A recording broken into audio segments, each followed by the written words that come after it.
Protecting fruit trees doesn't start the moment we notice a disease. It starts much earlier, the moment we pick up the shears and start pruning our fruit trees. Every branch we remove, every cut we make opens the door to new growth, but also to potential infection. That is why pruning and protection are two inseparable steps if we want healthy trees and a quality harvest. Many fruit growers make the same mistake. They prune fruit trees, leave them for a few days or even weeks without protection, and then are surprised when symptoms of disease appear. Fresh cuts are an ideal place for pathogens to enter, especially if it rains or high humidity persists after pruning. That is why one of the most important rules is spray immediately after pruning as soon as weather conditions allow.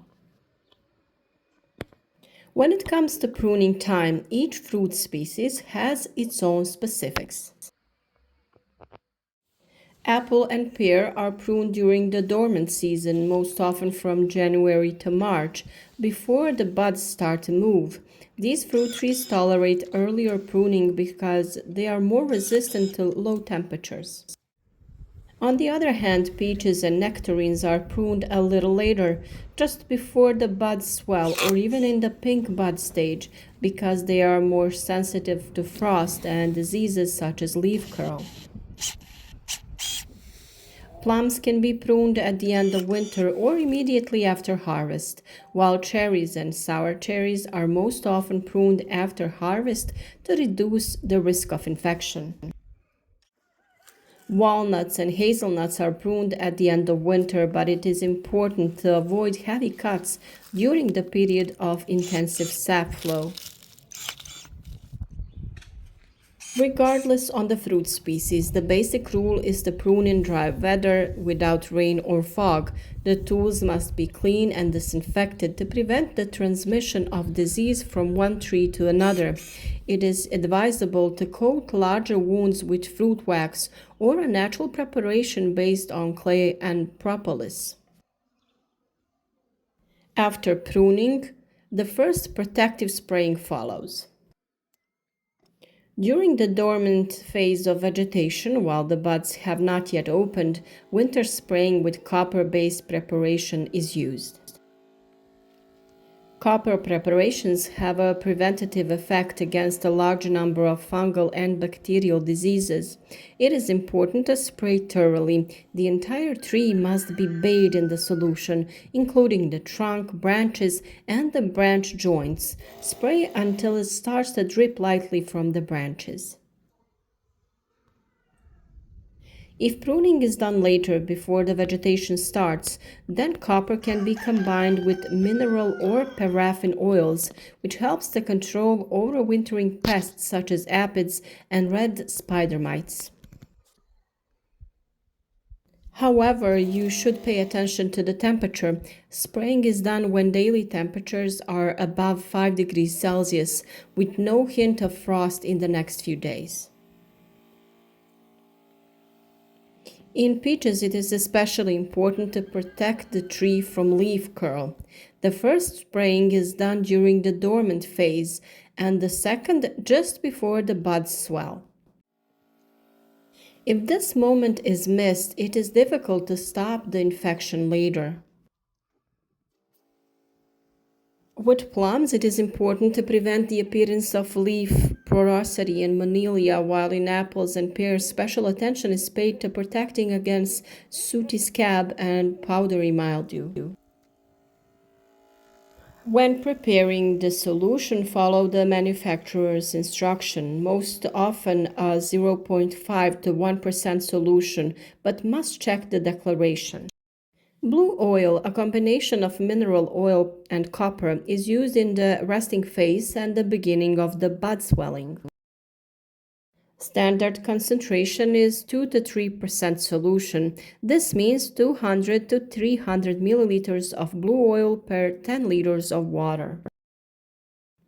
For stronger preventative treatment in fully dormancy February before stronger bud swell, 300 milliliters per 10 liters of water is used.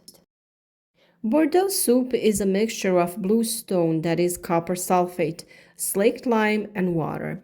It is used preventively while the plant is at rest or in the early bud swelling phase. Concentration in February when the plants are resting is 1% Bordeaux broth. This means 100 grams of bluestone, 100 grams of lime, and 10 liters of water. This is a standard and safe concentration for the end of winter.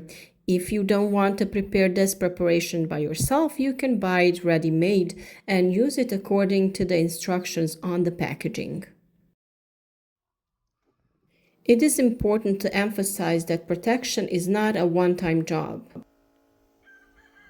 After the initial treatment at rest, treatments follow in the phase of green bud, pink bud, after flowering, and during the fruit development.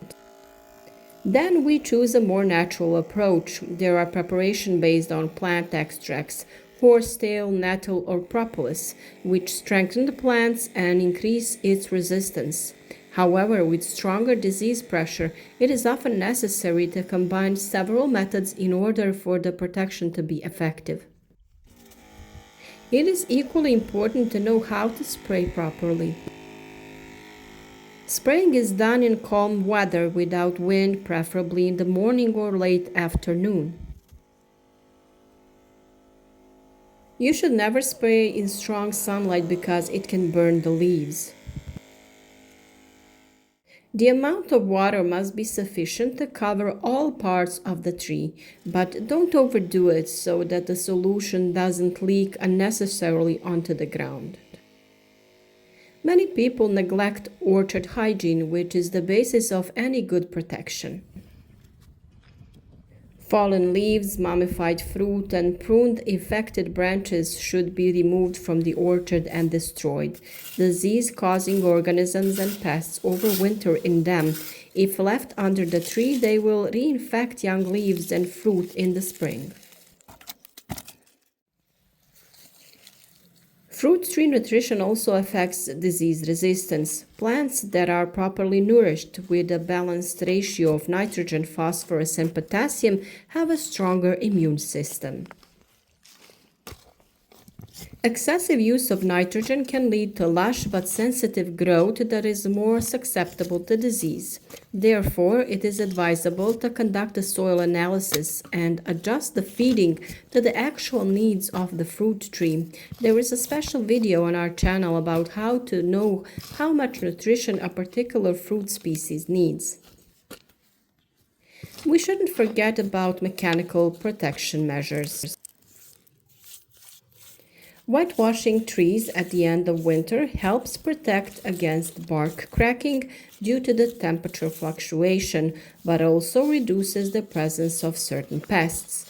Placing adhesive tape around the trunk can prevent insects from climbing up the crown of the tree. One of the common dilemmas is how often to spray. The answer depends on weather conditions. Rainy spring requires more frequent treatments because moisture favors the development of fungal diseases. In drier periods, the interval between treatments can be longer. It is always better to act preventively than to wait for the symptoms to appear.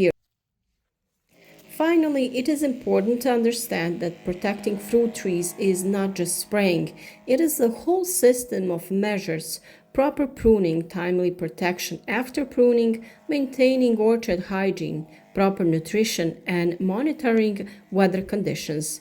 When we connect all the steps into one whole, we get healthy trees that return us with abundant and high-quality fruit.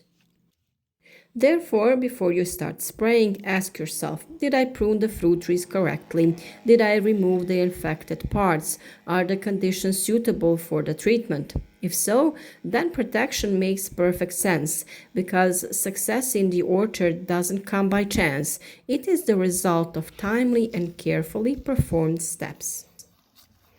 We have a separate detailed video on each of the mentioned topics so that you can do everything on time. So watch the video tips on our channel. As a sign of support, leave us a like and share interesting video content with your friends on social networks so that others can benefit from our advice too. Thank you for watching and good luck with your orchard works.